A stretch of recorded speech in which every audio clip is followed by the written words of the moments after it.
Dress এর details আপনাদেরকে দেখিয়ে দিচ্ছি। প্রথমেই দেখাবো ম্যাজেন্টা কালারের ড্রেসটি। দেখতেই পাচ্ছেন ড্রেস এর নেকের পোর্শন এ হেভি জারদোসির কাজ করা হয়েছে। সিকোয়েন্সের কাজ করা হয়েছে এবং পার্ল এর কাজ করা হয়েছে।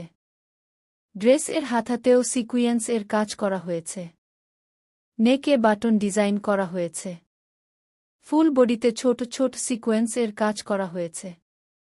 প্রতিটা ড্রেস এর সাথেই ম্যাচিং ওড়না এবং প্যান্ট দেয়া আছে। আশা করছি এই পার্টি ওয়ার কাম ওয়েডিং ওয়ার ড্রেসটি আপনাদের খুবই পছন্দ হবে। প্রতিটি ডিজাইন আমাদের নিজস্ব ওয়ার্কশপে করা। সবগুলো ড্রেস আপনারা অর্ণ বাই ফারিয়া এর ইনস্টাগ্রাম পেজ বা ফেসবুক পেজ অথবা আমাদের হোয়াটসঅ্যাপ নম্বর এ যোগাযোগ করে নিয়ে নিতে পারবেন। আশা করছি এই ট্রেন্ডিং ডিজাইন এর প্রতিটা ড্রেস আপনাদের পছন্দ হবে।